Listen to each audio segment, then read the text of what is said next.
Assalamualaikum, ketemu lagi dengan saya Pak Eko di channel YouTube Eko Agustiswanto. Jangan lupa di like, subscribe, nyalakan tombol lonceng dan di share. Kita belajar terkait dengan materi logaritma. Let's go.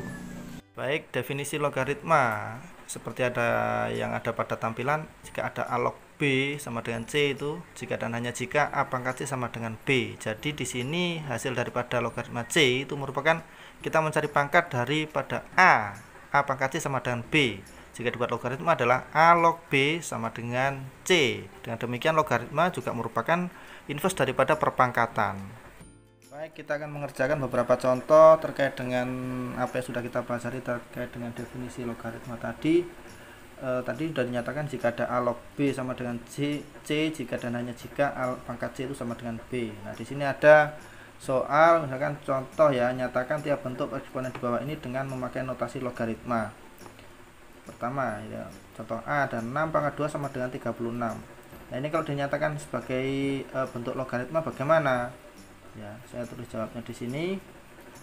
Jika ada soal 6 pangkat 2 sama dengan 36, maka bentuk logaritmanya itu adalah, saya tulis ulang ya, 6 pangkat 2 sama dengan 36 ya. Itu bentuk logaritmanya adalah gimana?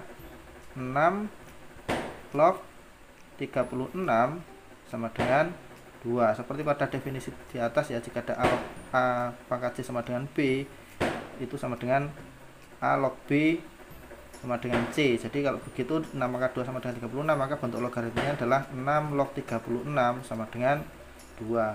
Kemudian yang B, jika ada 5 pangkat min 2 sama dengan 25, jika kita nyatakan dalam bentuk logaritma, ya sama aja dengan yang atas ini ya. Jadi 5 log 1/25 sama dengan berapa? Pangkatnya adalah min 2. Jadi 5 log 1/25 itu sama dengan negatif 2. Ini kalau kita nyatakan atau kita notasikan dalam bentuk logaritma. Demikian pun juga sebaliknya ya. Jika kita memiliki bentuk logaritma seperti ini ya, 6 log 36 sama dengan 2 kita nyatakan dalam bentuk eksponen atau pangkatan, bentuknya akan menjadi seperti itu. Nah, kemudian yang 5 log 1/25 sama dengan negatif 2, jika kita nyatakan dalam bentuk perpangkatan atau eksponen, bentuknya adalah seperti itu. Bisa dimengerti ya? Oke, lanjut. Ya, baik. Yang kita tampilkan di sini ini adalah sifat-sifat dari logaritma ya. Nah, sifat-sifat ini harus kita pelajari, kita pahami, dan kalau bisa kita hafal juga untuk nanti kita gunakan dalam penyelesaian soal-soal logaritma. Oke, saat ini kita akan mencoba beberapa soal ya, yang mana soal-soal tersebut akan bisa kita kerjakan jika kita bisa memahami dan mengingat daripada sifat-sifat logaritma yang sudah kita pelajari ya. Saya berikan contoh. Misalkan ada soal 6 log 3 ditambah dengan 6 log 12. Nah, jika kita perhatikan di sini untuk bilangan pokoknya yaitu sama-sama 6 ya, sama-sama 6. Sedangkan numerusnya adalah 3 dan 12 ya. Sama-sama 6 kan gitu. Berdasarkan sifat ini bisa kita rubah menjadi ya 6 log 3 ditambah 6 log 12. Jika bilangan pokoknya sudah sama, maka jika penjumlahan maka numerusnya kita kalikan ya, numerusnya kita kalikan, maka menjadi 6 log 3 ditambah 6 log 12 ya, itu sama dengan 6 log 3 dikali 12 gitu ya, sama dengan 6 log 3 dikali 12 adalah 36 gitu kan ya. Berapa 6 log 36? Kan kalau kita mencari bilangan, mencari hasil daripada logaritma kan bunyinya adalah 6 pangkat berapa hasilnya ke 36 kan gitu, yaitu hasilnya adalah 6 log 36 hasilnya adalah 2 itu ya. Jadi caranya seperti itu. Oke, satu lagi contoh. Misalkan saya punya soal sederhanakan misalkan gitu ya. 5 log 320 dikurangi dengan 3 dikalikan 3 5 log 4 gitu ya. Nah, ini agak berbeda dengan soal yang sebelumnya. Tapi di sini untuk bilangan pokoknya sudah sama-sama 5 ya. Ini ada penjumlahan, di sini pengurangan, tapi di sini ada pengali. Kita kembali kepada sifat-sifat logaritma. Maka di sini kita bisa merubah bentuknya menjadi, saya tulis ulang soalnya, 5 log 320 dikurangi dengan 3 5 log 4 sama dengan 5 log 320 dikurangi dengan, nah ini bisa jadi pangkat daripada 4, 5 log 4 pangkat 3. Nah 5 log 320 dikurangi dengan, ya kita kembali kepada sifat-sifat logaritma sekali lagi ya. 5 log 4 pangkat 3 itu adalah 64 ya, 64. Maka jika ini tadi, ini kan bilangan pokoknya sudah sama-sama 5-nya gitu ya, numerusnya saja berbeda. Nah, di sini adalah operasinya adalah pengurangan. Maka kalau penjumlahan tadi numerusnya dikalikan, kalau pengurangan numerusnya dibagi menjadi 5 log 320 per 64. Nah 320 saya tulis ya, 5 log 320 dibagi 64 itu adalah 5. Nah jika ada bilangan pokok dan numerusnya sama, maka jika ada A log A begitu ya, A log A 1, sifat-sifat logaritma kembali diingat, maka 5 log 5 adalah juga 1 ya. Maka bentuk sederhana atau hasil dari 5 log 320 dikurangi 3 log 5 log 4 hasilnya adalah 1. Baik, soal selanjutnya saya punya misalkan soal begini ya.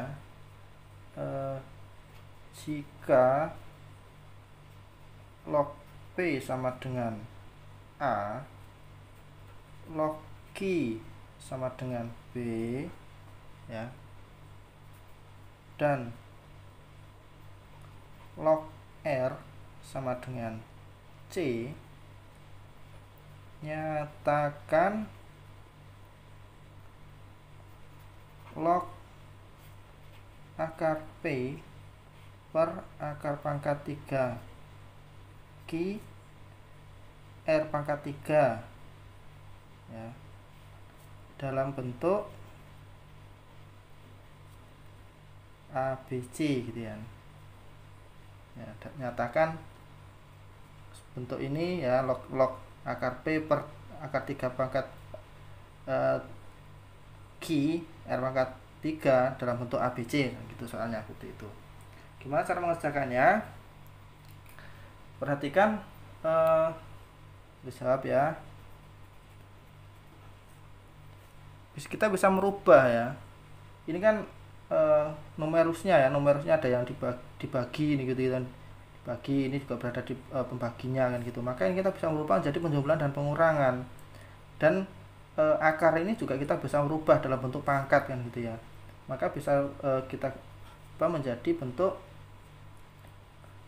saya rubah dulu bentuk seperti ini, log akar P ya kan, log akar P dikurangi, ini karena pembagi ya, ini numerusnya dibagi, jadi log akar pangkat 3 dari Q dikurangi dengan log R pangkat 3.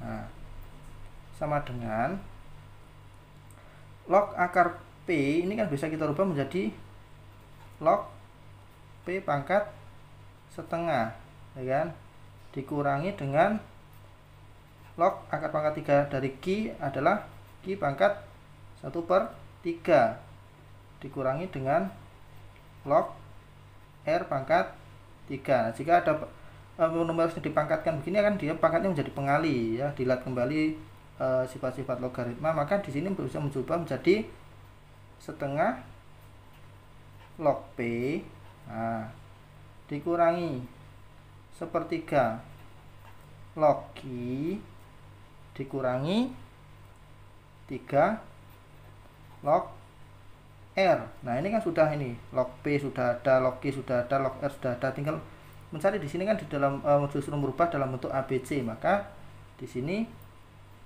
setengah log P. Log P tadi apa? Gitu ya. Dikurangi sepertiga log Q. Q tadi apa? Log Q tadi adalah B, berarti sepertiga B. Dikurangi dengan 3 log R. Log R tadi apa?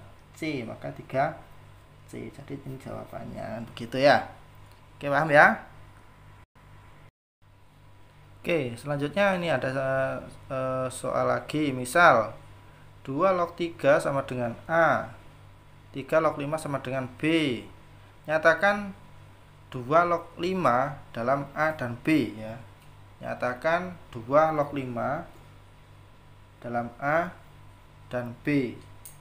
Bagaimana? Hampir sama dengan yang itu tadi ya, hanya saja kita rubah dulu bentuknya. Tujuannya yaitu adalah kita nanti bisa membentuk 2 log 5 ini. Maka 2 log 3 ini kita formulasikan dulu menjadi ya 2 log 3 ya, 2 log 3 sama dengan A, gitu ya. 2 log 3 sama dengan A. Maka ini kita bisa rubah bentuknya dalam bentuk, kita ingat kembali soal ya, jika ada log 3, 2 log 3 itu sama dengan log 3 per log 2 ya. Jika ada A log B itu sama dengan log B per log A, gitu kan ya sifatnya. Ini sama dengan A, gitu ya, sama dengan A. Maka ya, kita nyari log 2. Log 2 nya itu adalah 1 per A dikalikan dengan log 3. Nah, ini kita rubah dulu seperti itu ya. Kemudian di sini ada 3 log 5. Ya, 3 log 5 sama dengan B. Ya, sama dengan B. Maka kita rubah juga ini bentuknya ini. Ya. Jika ada A log B sama dengan log B per log A, maka jika ada 3 log 5 adalah log 5 per log 3 sama dengan B ya. Maka log 5 sama dengan B log 3. Nah, kemudian kita melihat pada soalnya, soal ini. Soal itu kan ya 2 log 5 ya. 2 log 5 ini kita rubah juga dalam bentuk seperti ini. Log 5 per log 2 kan gitu ya. Nah, log 5 per log 2. Ini kan kita sudah punya ini, log 2-nya sudah ada, log 5-nya juga sudah ada. Ya udah, kita tinggal ganti. Log 5 ini, log 5 kita ganti dengan B log 3. Sedangkan log 2-nya per ya, log 2-nya kita ganti dengan 1 per A log 3. Nah, ini pembelaan dan penyebut memuat memiliki sama-sama log 3 ya. Bisa kita sederhanakan, sama-sama kita bagi dengan log 3 ya. Bisa kita ucap begini. Maka tinggal B per 1 per A ya. B per 1 per A ini kalau kita operasikan akan diperoleh jawaban yaitu A dikali B. Jadi bentuknya seperti itu. Maka untuk mengerjakan soal-soal logaritma, kita harus memahami juga mengingat terkait dengan sifat-sifat dari logaritma. Oke, sampai bertemu pada materi berikutnya. Tetap semangat belajar. Jangan lupa di subscribe, di like, dan di share channel YouTube di Eko Agus Triswanto. Semoga manfaat dan menjadi amal jariah buat saya. Assalamualaikum warahmatullahi wabarakatuh.